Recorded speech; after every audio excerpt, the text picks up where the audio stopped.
Еле успел. Парад сегодня идет. Есть у меня 10 минуточек, чтобы поснимать. Участников 8-й республиканской выставки «Якутия мастеровая». В честь ярмарки Якутия мастеровая. Сейчас она будет идти несколько дней.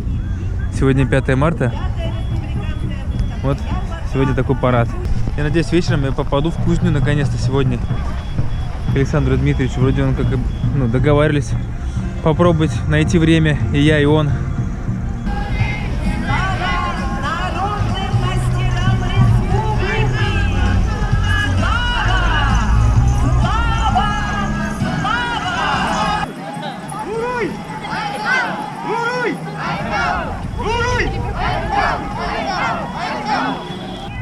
Тут по районам. Нюрбинский район, вот с Нюрбы, я так понимаю.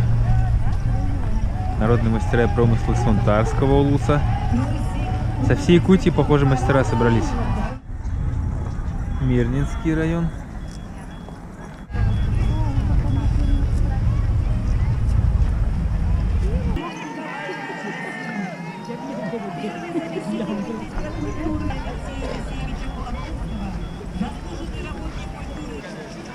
А это не знаете, что за портреты несут? Это писатели. Писатели, да? Я хочу писатели. Портреты якутских писателей. А, Иоанн Хасуты здесь тоже, да? Писатель Иоанн Хасуты. Спасибо. Ну все, извините, больше не покажу, нет времени, к сожалению. Прибежал буквально на 10 минут, надо бежать. Дела. Покажем кузню. Надеюсь, сегодня вечером уже побываем в кузне. Начнем делать нож. Мы добрались наконец-то до кузницы Александра Дмитриевича. Ищем, где там это все находится. Сейчас посмотрим. Наконец-то, как же устроена мастерская. Ну, она же где-то тут, ее еще найти надо, да? В этом 4-этажном здании. Ладно, будем искать.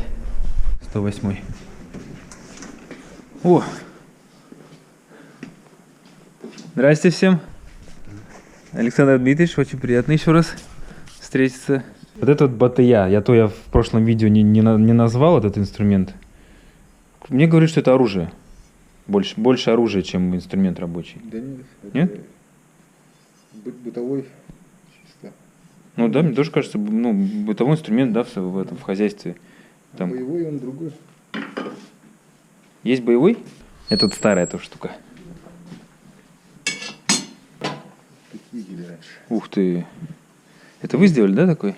Ты такой, да? Но он не заточенный, да, просто, да, вы его как бы сделали. Заготовка это просто. А будете дальше делать, да? Ну, посмотрим. Из него прям. А что, круто, да, такой сделать? Если Клыс называется. Еще длиннее он бывает. клыс? Клыс надо запомнить. Вот еще Александр Дмитриевич тоже такие ножницы делает, какие мы видели на плавке руды. Еще здесь можно сделать на заказ такое вот стремя. Вот это старое. Вот она еще раз перед вами крица. А, это если ту, которую мы выплавили попилить, она также внутри будет такая гладкая, да? Ну, если она хорошая, плотная, такая. Ну, если бывает она пористая. Но ножик из крицы 1030, да, обходится? Да. Минимум. Мне не светит нож из крицы, к сожалению. Поэтому мы будем делать его из чего? Из стали X12MF, да? Вот заготовка уже из тигеля, это можно назвать, да? Вот металл, который крица в тигельной печи переплавляется. Вот. Но это уже... Ну, булат это можно назвать, да? Ну, если получится. Если получится. Ну вот такая уже стоит, ну, такой нож из этой заготовки стоит уже около 30 тысяч. Вот такая вот разница крутая. Хочу такой. Но, увы. Пойдемте в кузню тогда, посмотрим, что там есть. Всякого. Это мастерская, а кузни мы еще не видели. Так, а вот она и кузня. Это горд, да? Вы вот так вот поджигаете кусочек.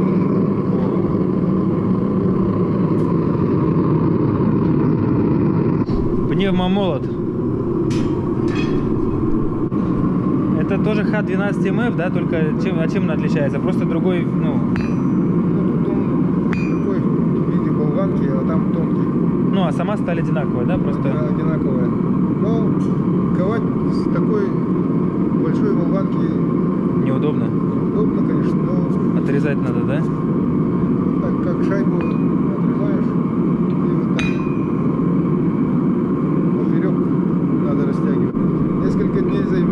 Так, вот у нас есть тоже такой же брусочек стали X12MF.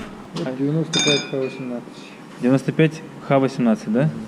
А она чем отличается от Ну, 12? это чисто нержавейка. А, она вообще не ржавеет, да? А свойства хуже в другие там какие-то крепости, Она очень крепкая считается. да? Ну, ржавеет единственное. Чуть-чуть. Вот это ржавеет, да? Чуть-чуть. А вот есть из пружины можно сделать еще. Вот лежат. А, Очень хорошая сталь, только она ржавеет. это ржавеет, да, я вот это не хочу. Уход требует. Мне это не Хорошие- подойдет. Хорошие ножи выходят.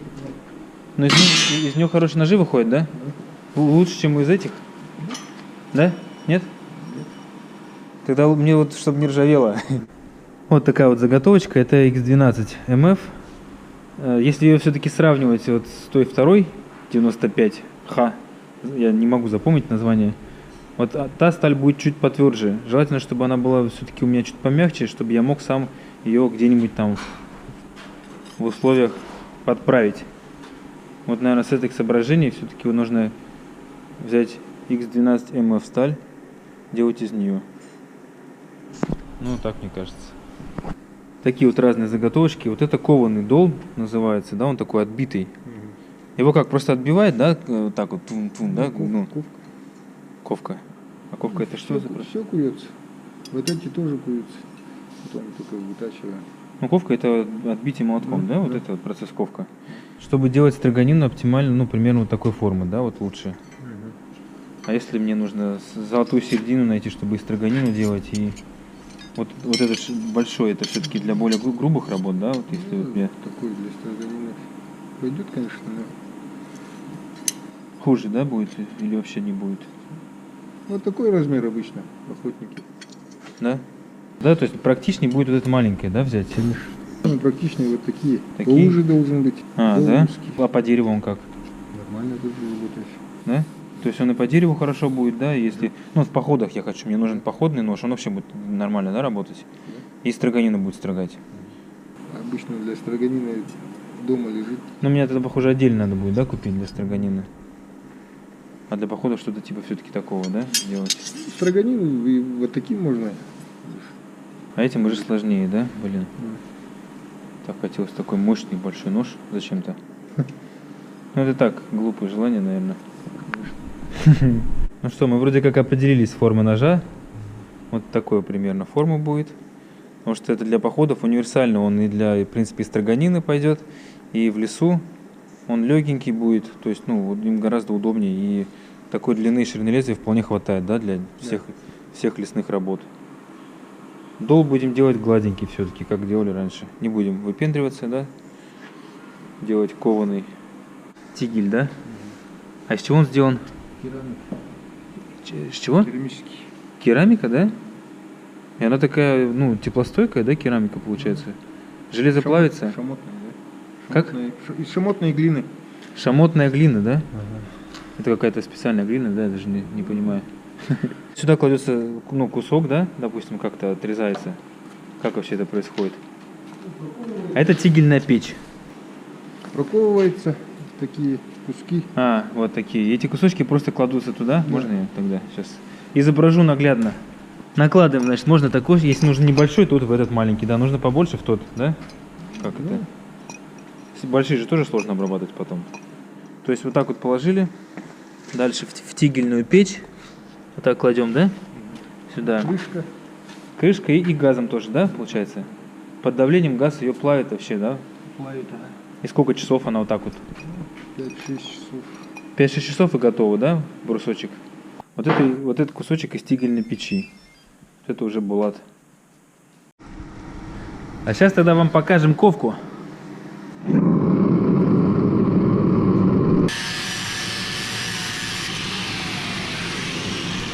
Покажу на пружине, он быстро куется.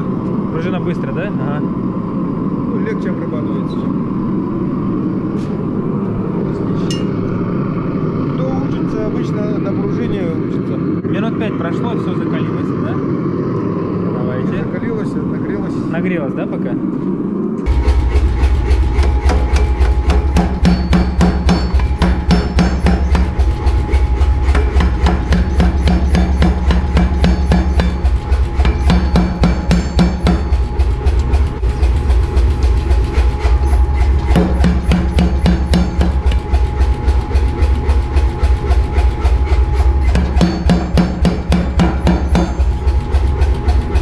Обратно. А вручную это нет смысла делать, да, если есть пневмомолот. Закалка это готовый, да, результат, да, вот этого всего называется. Закалка? Да. Закалка это термообработка. Нагревается или в масло остужается, или в воду. А, это, вот это закалка называется, да? А это нагрев просто, да? Я все время называл закалить. То есть закалка, если бы вот отсюда и масло, да, например?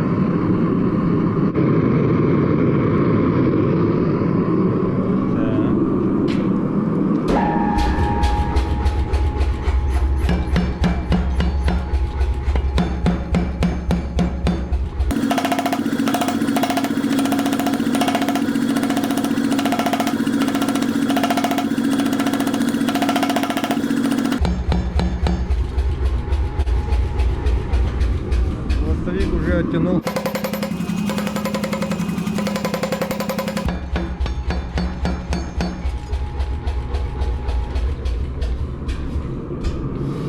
А вы же нагрузку регулируете нажатием, да, на педаль?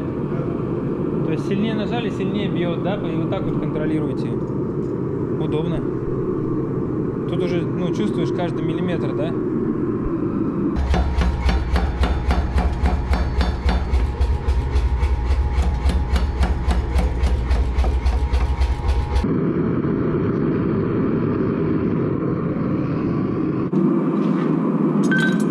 Вот теперь ручная пойдет, да?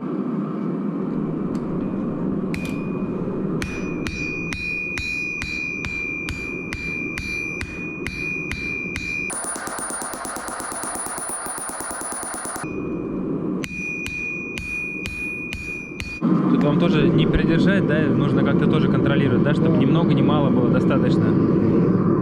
Если перегреть, будет уже не нож, сломается потом. Да.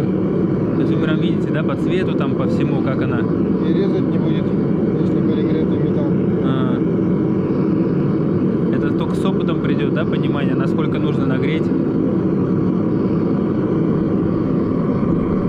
Ну, у каждой стали своя температура.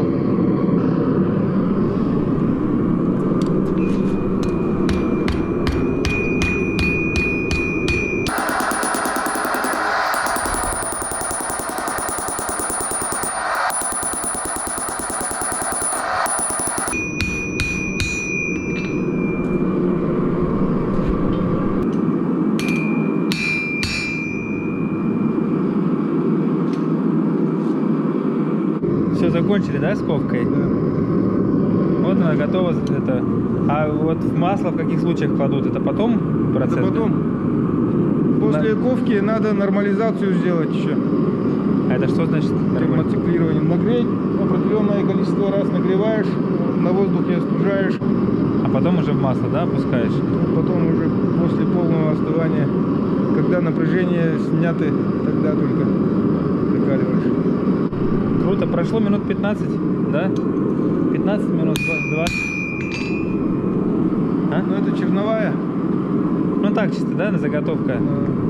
Если делать более качественно, там побольше времени, да, нужно аккуратненько. Конечно. Это мы так, для съемок. Навскидку. Может, я попробую какой-нибудь кусочек? Давай вот это. А его можно, да, побить? Давайте. Так, ну что, попробуй сам. Мой первый опыт кузнечный.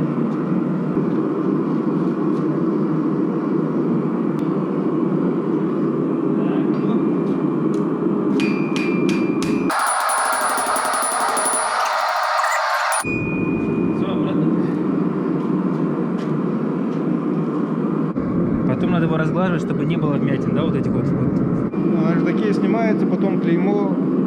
А, клеймо вот в этот момент, да, ставится, до закаливания, да, в масле. Сейчас мы его покажем процесс закалки. Не будем его терморегулировать, да, вы говорите, или как там? Термоциклирование. Термоциклировать не будем, это долгий процесс. Представим, что мы уже затермоциклировали, правильно понимаю, да? Ну, как будто бы это все про термоциклевку прошли. А сколько примерно циклов там вот так вот? Остывание, нагревание, остывание, нагревание. Ну, тут тоже каждой стали по-разному. А, над стали, да? Ну там 20, 30 или там, ну, какой порядок, по крайней мере, десятки раз? Можно и Десятки раз, да? Вот так, такого состояния нагреть, потом подождать. Подождать надо, да, чуть-чуть? Ну, я Подостыло, да? показываю это термоциклирование процесс. А, это процесс термоциклирования сейчас показываете, да? А, пару циклов сейчас, да, сделать хотите? Ну, один раз. Один цикл. То есть вот нагрели, вытащили, смотрите на него, да, до какой стадии оно. Тут тоже надо тонко, да, выдерживать, насколько она остыла.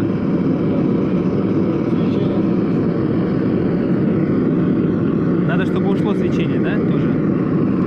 Что есть. Так-то он должен долго остывать. Не на воздухе, а вот где-то в теплом месте. А, еще и так, да? Определенное время должен еще выдерживаться. По идее, в муфельных печах хорошо делать это. И остывать должен там, и нагреваться должен. А, Ну, с определенной уже заданной температурой две печи стоят, например. В одной печке подержал, перетащил на другую. Еще масло должно быть подогретое. то есть масло не должно быть холодное, нагревается пруток в печке тоже, опускается, и пальцем кузнецы пробуют, насколько оно подогретое. Чтобы тоже должна быть температура какая-то специальная. Примерно градусов 830-850 нагреем и закалку сделаем. А как вы определяете, сколько градусов? По цвету По цвету, да? Сейчас сколько там градусов? градусов 700. 700, да? Сколько лет надо учиться, чтобы понять по цвету, сколько там градусов? Или можно быстро, интуитивно, да, начать?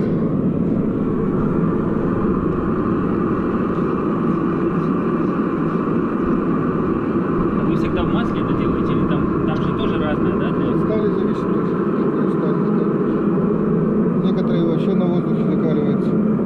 На воздухе просто, да? Бывает вода, бывает соленая вода, говорят, да, там?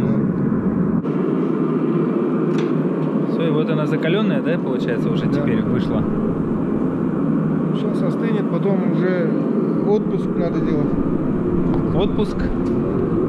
Это что такое, я забыл? Тоже операции термообработки. Отпуск. После закалки обязательно отпуск делается. А в чем он заключается? Он убирает напряжение там. А как это? Чтоб не хрупкий был. Обратно нагреть надо. Нагревается, да? Муфельная печь, да? Вот температура. А, тут прям устанавливаете, да, сколько? Задается температура. Это для другой стали сейчас стоит.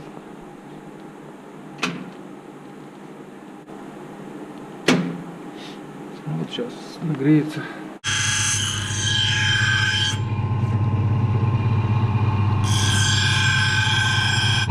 Вот это мы должны были сразу после ковки снять, по идее. Сразу же, да? Сначала заковали, потом придали форму, да, вот так вот обточили, а потом закалку.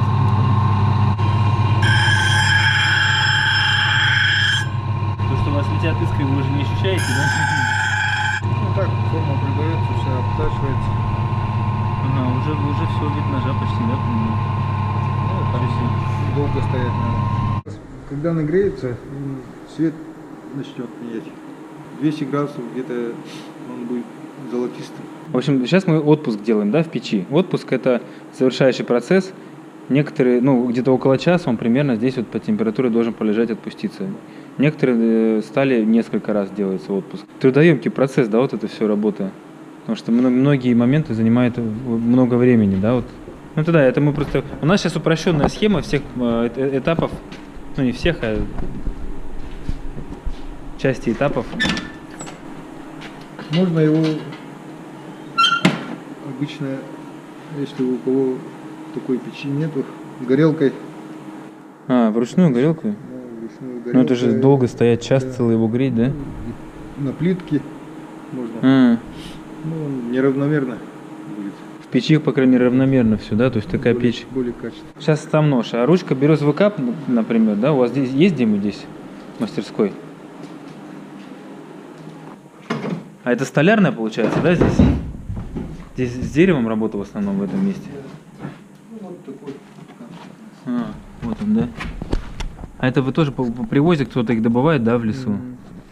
Я помню, такую штуку пилил, мы, наверное, час ее пилили, чтобы отпилить от березины. Трудоемкий процесс вот его пилить. И березовый кап, почему его используют? Потому что он хорошо поддается обработке, да? Тут неравномерно волокна расположены. И из них уже обтачивается ручка, да, получается? А у них тоже есть разница по качеству капа, да? Да, конечно. По структуре, да, смотрите, да, как, что там? Вот из такой круглой получается вот такая длинная, да? Ну, То вот так есть, отрезается и из такой шайбы. и вот оно вот выковывается, да, потихоньку? Сколько это времени занимает этот процесс, интересно? Ну это долго, да, наверное, так? Долго, быстро. День-два? День. Ну, день, да, можно с утра до вечера работать, чтобы это только расковать. Решаем, что делать с моим ножом, потому что только стали подготовитесь с нуля вот так вот, это будет дня 3, да, уйдет на это все. А у нас столько нет времени, ни у Александра Дмитриевича, ни у меня. Вот это все процесс. Есть уже много заготовок, поэтому, возможно, придется делать из заготовки уже готовые. Сейчас будем думать. В общем, мы решили выбрать заготовку уже готовую, чтобы сократить наши... Ни у Александра Дмитриевича, ни у меня нет времени особо много этим заниматься. Вот они, это все из МФ, да, вот? Да. X12MF, да? Сейчас вот надо вот выбрать, вот, по-моему, вот это, да, мы смотрели, что он такой? Вот это. А, вот это, да? Он полегче, да, получается, такой вот легенький. Вот, все, тогда заготовочка готова, да? На ней остановимся. Отлично. Так, ну что, друзья, сегодня мы с вами посмотрели краткий обзор, как готовится сталь. Как это процесс назывался? Сегодня мы посмотрели краткий обзор ковки лезвия для ножа. Лезвие называется, да? Ты меня снимаешь на видео?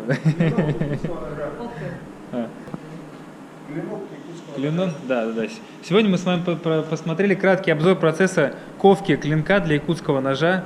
Конечно, это все было кратко, так обзорно, потому что сам процесс занимает день-два, да, нужно будет заниматься вот так вот, нужно ножом, чтобы из него получилось что-то нормальное. В итоге мы выбрали заготовку, вот, и из этой заготовки уже будем делать дальше нож. Но для этого тоже нужно выбрать 2-3 дня, поэтому их нам сложно выбрать. Будем выбирать, и в следующем видео уже будет смотреть, как будет появляться на свет уже готовый продукт. Можно сказать так, якутский нож, мой якутский нож. Все, всем пока.